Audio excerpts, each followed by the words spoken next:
વલસાડ તાલુકાના તિથલ ગામમાં ગ્રામ પંચાયત સામે ભ્રષ્ટાચારના ગંભીર આક્ષેપો ઉઠતા રાજકીય માહોલ ગરમાયો છે।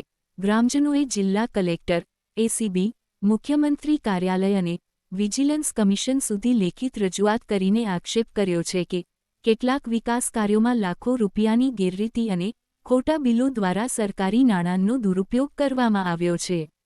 ગ્રામજનોનો દાવો છે કે કેટલાક કામો સ્થળ પર થયા જ નથી, છતાં બિલો પસાર કરવામાં આવ્યા છે। બીજી તરફ તિથલ ગ્રામ પંચાયતના સરપંચે તમામ આક્ષેપોને પાયાવિહોણા ગણાવી ખુલ્લો પડકાર ફેંક્યો છે કે જો એક પણ આક્ષેપ પુરાવા સાથે સાબિત થશે તો તેઓ કાયદાકીય કાર્યવાહીનો સામનો કરવા તૈયાર છે। હવે સમગ્ર મામલો જિલ્લા કક્ષાએ પહોંચતા તપાસની માંગ તેજ બની છે અને તિથલમાં સત્ય કોનું તે ચર્ચાનો વિષય બન્યો છે।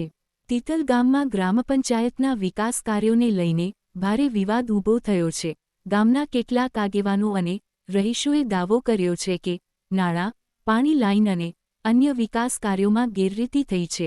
આક્ષેપો સાથે અનેક દસ્તાવેજો પણ રજૂ કરવામાં આવ્યા હોવાનું જણાવાયું છે।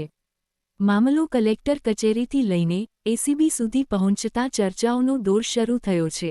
જો કે સરપંચે આક્ષેપોને રાજકીય પ્રેરિત ગણાવી સ્પષ્ટ શબ્દોમાં કહ્યું છે કે કોઈપણ તપાસ માટે અમે તૈયાર છીએ, ખોટા આરોપ લગાવનારાઓ સામે પણ કાર્યવાહી થશે। તિથલમાં હવે ગ્રામજનો અને ગ્રામ પંચાયત વચ્ચે સીધી ટક્કર જોવા મળી રહી છે। તપાસ બાદ જ હકીકત સામે આવશે। પર્યટનધામ તિથલ હવે વિકાસ કાર્યોને લઈને વિવાદના કેન્દ્રમાં આવ્યું છે। ગ્રામજનોએ ગ્રામ પંચાયતના કેટલાક વિકાસ કામોમાં ગેરરીતિ અને ખોટી માહિતી આપી સરકારી નાણાંનો દુરુપયોગ થયાનો આક્ષેપ કર્યો છે। આ મામલે ઉચ્ચ કક્ષાએ ફરિયાદો પણ કરવામાં આવી છે। સરપંચે તમામ આરોપોને સખત શબ્દોમાં નકારી કાઢતા કહ્યું છે કે તિથલના વિકાસને બદનામ કરવાનો પ્રયાસ થઈ રહ્યો છે। જો કોઈ પાસે પુરાવા હોય તો જાહેરમાં રજૂ કરે, અમે દરેક તપાસ માટે તૈયાર છીએ। આક્ષેપો અને પડકાર વચ્ચે તિથલ ગામમાં ચર્ચાઓનો માહોલ ગરમાયો છે। હવે સૌની નજર તપાસ એજન્સીઓ અને વહીવટી તંત્રના આગામી પગલાં પર છે। કિરીટ કુમાર છગનલાલ પટેલ, અમે તિથલ ગ્રામ પંચાયતની અંદર જે ભ્રષ્ટાચાર થયેલો છે એ ભ્રષ્ટાચારને ઉજાગર કરવા માટે આજે કલેક્ટર સાહેબને આવેદન આપવા માટે આવ્યા હતા, પણ કલેક્ટર સાહેબ નથી મળ્યા। તેમની જગ્યાએ અમે એડિશનલ કલેક્ટર સાહેબને અમે આવેદન સુપ્રત કરેલ છે। ગામમાં જે કામ થયા જ નથી અને સ્થળ પર કામ નથી, છતાં એના કમ્પ્લેશન સર્ટિફિકેટો ઉચ્ચ કચેરીથી મેળવી લેવામાં આવેલ છે અને પૈસા એ લોકોએ સગે વગે કરી નાખેલા છે, જે સરકારી ગ્રાન્ટનો એ લોકોએ ખોટું ઉપયોગ કરેલો છે। તિથલ ગ્રામ પંચાયતની અંદર વ્યાપક પ્રમાણમાં ભ્રષ્ટાચાર થયેલ એ અમને આરટીઆઈના દ્વારા જે રેકોર્ડ એમણે અમને આપેલ છે તેના નિરીક્ષણ કરતાં અમને માલુમ પડેલ છે કે પંચાયતમાં ખોટા બિલો મૂકી, ખોટા કમ્પ્લેશનોના સર્ટિફિકેટો લેવા આવ્યા છે ઉચ્ચ કચેરીથી અને સરકારી ગ્રાન્ટનો દુરુપયોગ કરવામાં આવેલ છે। અમે રજૂઆતમાં તારીખ 4/6/2026ના રોજ ડીડીઓ સાહેબને આ બાબતે અમે જાણ કરેલ છે। ત્યારબાદ અત્યાર સુધીમાં તો કોઈ એમના તરફથી પગલાં લેવામાં આવેલ નથી, એટલા માટે અમે કલેક્ટર સાહેબના દ્વાર ખખડાવેલા છે। કૌભાંડ તો ઘણું છે કે સ્થળ પર કામ નથી થયા, જેવા કે પટેલ પડિયામાં નાળા ગતરનું કામ 2 લાખ રૂપિયાનું, ડિમ્પલ એસ્ટેટ માં જે પાઇપલાઇનના કામ બતાવેલા 2.5 લાખના, પણ એ ડિમ્પલ એસ્ટેટ અમારા તિથલ વિસ્તારમાં આવતા જ નથી, એ બીજા ગામ સુરાળા ગ્રામ પંચાયતની હદમાં આવે છે। ત્રીજું 3 લાખના બોરના કામ બતાવ્યા છે, જેના કમ્પ્લેશન સર્ટિફિકેટ એમણે પ્રાપ્ત કરેલા છે, પણ સ્થળ ઉપર બોર કોઈ કરેલા જ નથી। આવા તો કેટલાય કામો છે જેનું કોઈ એટલે એમની પાસે કોઈ એમને જે કમ્પ્લેશન સર્ટિફિકેટ લીધા છે, જેમ કે રોજમેડ ખાતાવહીમાં વિવિધ પ્રકારના ખર્ચો બતાવેલા છે, પણ એ ખર્ચા ગામની અંદર થયેલ નથી।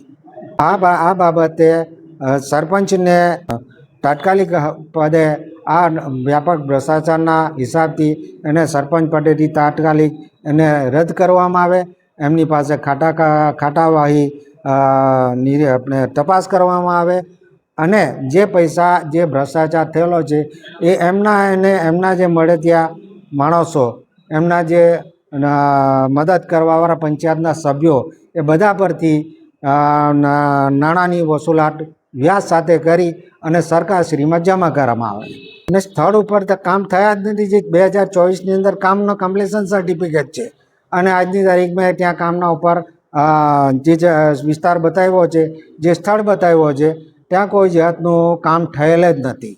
ઘટના પ્રકાશમાં એવી રીતના આવી કે અમે આરટીઆઈ માંગી હતી એમની પાસે. આરટીઆઈ તલાટી સાહેબે એ આરટીઆઈને પ્રભાવિત કરેલ અને 30 દિવસની અંદર અમને જે આરટીઆઈનો સમયગાળો તે દરમિયાન અમને આપેલ નહીં. અમે ટીડીઓ સાહેબને અપીલમાં ગયા. ટીડીઓ સાહેબના અપીલમાં ગયા પછી અમને આરટીઆઈની કોપી મળી. એની અમે નિરીક્ષણ કરી. વિવિધ અમારા ગ્રામજનો દ્વારા અમે પૂછવામાં આવ્યું કે ભાઈ આ કામનું તમે તપાસ કરો અને ત્યાં જે સ્થળ બતાવ્યું એ જગ્યા પર કોઈ જાતનું કામ થયેલ નથી. ત્યાંના સ્થાનિક રહીશોનો અમે નિવેદન પણ લીધા છે, જે અમે જે આવેદન આપ્યું છે એમાં એમની જોડે જોડેલ છે. આક્ષેપ કરીને જે આવેદનપત્ર આપવામાં આવ્યું છે તે સંદર્ભે તમારો શું કહેવું?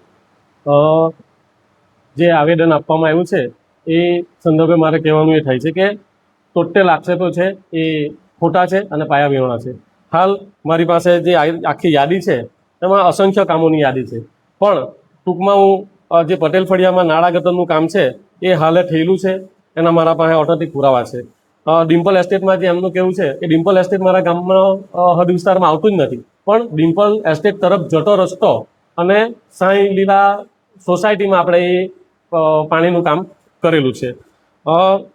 તિથલ ગામે મુખ્ય રસ્તા ઉપર નાળા ગટરનું કામ, તો એમણે જે નાળા ગટરનું કામ જે બતાવ્યું છે એ ટોટલી એ આરએનબી ડિપાર્ટમેન્ટ દ્વારા ત્યાં કરવામાં આવેલું, એને મારા સાથે કંઈ લાગે વળગે જ નથી. પણ આ જે કામ થયેલું છે એ કામને એમને ધ્યાનમાં જ નથી. એ કામ ગોલાવીબાગ 3 રસ્તા પર જે નાળાનું કામ થયેલું છે એની બધી જ ડિટેલ મારી પાસે છે. બોરિંગના કામો, આ બોરિંગના કામો ટોટલી મારા આદિવાસી વિસ્તાર કે ગામમાં અનેક જગ્યાએ જે 3 લાખની કે જે પણ ગ્રાન્ટ હતી એના બધા જ બોરનું કામ આપણે કરેલું છે અને સ્થળ પર આપણને ત્યાં જોઈ પણ શકીએ અને એની વિગતવાર માહિતી મારી પાસે છે.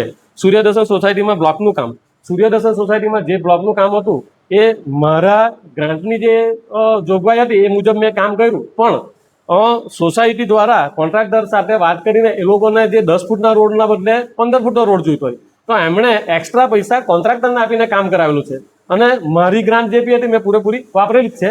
એ પણ મારી પાસે એના ઓથેન્ટિક પુરાવા છે. હાલ કામ દરમિયાન વાઉચર એ જે કંઈક 223નો મુદ્દાનું કંઈક કામ છે એનું પણ મુદ્દા એ ટોટલી ખોટા છે એ લોકોના અને અધિકારીઓને ખોટી માહિતી આપે છે અને એના પણ મારી પાસે બધા જ અહીંયા પુરાવા રજૂ છે.